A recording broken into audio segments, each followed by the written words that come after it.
School छात्र को दुष्कर्म करदेले स्कूल शिक्षयित्री।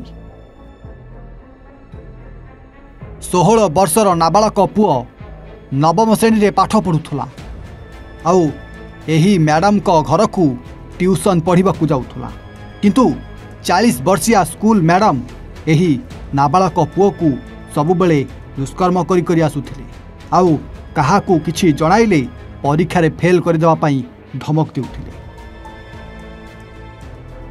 हाँ दर्शक बंधु मुह पछकू करी पुलिस पाखरे ठिया होइथिबा ए महिला को टिके देखि नियंतु। ये होचंती जणे इंग्लिश मीडियम स्कूल रो जणे इंग्लिश टीचर जहां को पाखकू 16 वर्षीय नवम श्रेणी रे पढ़ुवा नाबालक पुओ ट्यूशन पढ़ा जाऊला आउ ट्यूशन पढ़ा जाई मैडम को दुष्कर्मर शिकार हो गला। हाँ दर्शक बंधु केवल आज नुह एमिति गोटे वर्ष धरी 40 वर्षीय मैडम ए नाबालक पुओ सहित शारीरिक संपर्क रखी रखी आसुथिले आउ पुओ काहा आगरे कहिले ताकू परीक्षा रे फेल कर देवा पई धमक देउथिले। कि दर्शक बंधु आज मैडम जेमिति सबु सीमा पार कर देथिले।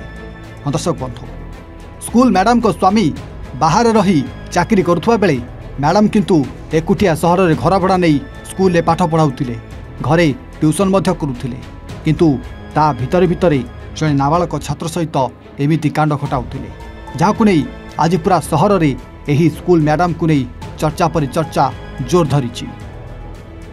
जेतेबेले मैडम तांकर सबु सीमा पार कर देथिले गोटे वर्ष धरी नाबालक पुओ सहित एमिति खराब संपर्क रखी रखी आसुथिले छात्र जनक बाध्य होई आज तार बापा मां को जणाई देथिला। बापा मां को जणाइला परे छात्रर डाक्तरी माइना कर जाइथिला एवं पर ए स्कूल मैडम को गिरफ्त करी कोर्ट चालान कर जाइथिला। दर्शक बंधु मुंबई रो एक इंग्लिश मीडियम स्कूल रे एही 40 वर्षीय मैडम जनक नवम श्रेणी पुओ सहित शारीरिक संपर्क रखुवा घटना रे पूरा देश जेमिति दोहरी जाइछि आ केमिति जणे 40 वर्षीय स्कूल मैडम हेई गोटे 16 वर्षीय पुओ सहित शारीरिक संपर्क रखुतिले ताकू नहीं सबुआड़े ए मैडम को छी छी कर जाउछि। Report Avon India.